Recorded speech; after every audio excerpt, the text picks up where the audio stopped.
তখন তরুণী আমার কি করেছে, তরুণী ছুটতে ছুটতে মায়ের কাছে গেছে। মা, ও মা, গো। তরুণীর মা কে ছিল জানো? মা সরমা দেবী।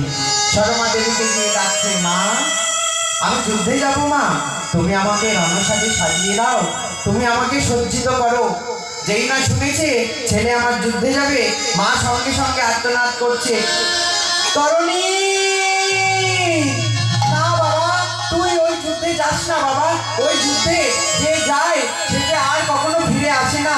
ওই যুদ্ধে যে সবাই নিধন হয়ে যায়। দেখেছিস তোর দাদারা একে একে সবাই নিধন হয়েছে ওই রামচন্দ্রের হাতে। তুই যাস না বাবা, তুই চলে গেলে আমি কার মুখ থেকে মা ডাক শুনবো? আমার মা বলা ধন তো আমি আর ফেরত পাবো না বাবা। তখন তরুণী আমার বলছে, মা গো, তুমি তো আমাকে প্রভুর চরণে সঁপে দিয়েছ, তুমি কেন চিন্তা করছো মা? তুমি আমাকে রণসাজে সজ্জিত করে দাও, আমি যাব রামচন্দ্রের সঙ্গে যুদ্ধ করতে। তখন মা সরমা আমার কি করেছে জানো?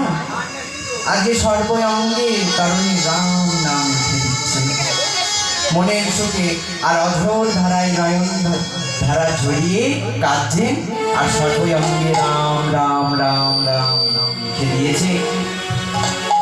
যেই না লিখে দিয়েছে তখন বলছে, ও মা, তুমি তো আমাকে সজ্জিত করলে মা গো, কিন্তু তুমি আমায় আশীর্বাদ করলে না। তখন মা শর্মা বলছে, দেখ তরুণী,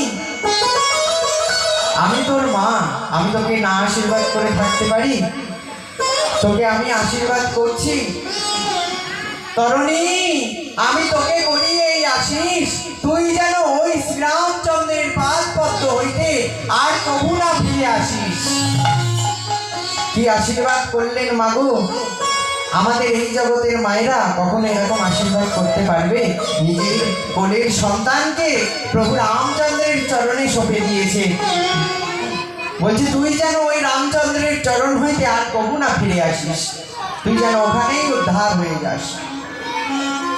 বলছে, তরুণী আরেকটা কথা বলি শোন, তোর গায়ে যে রাম নাম লিখে দিয়েছি,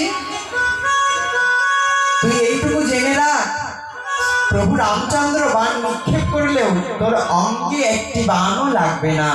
কেন জানিস?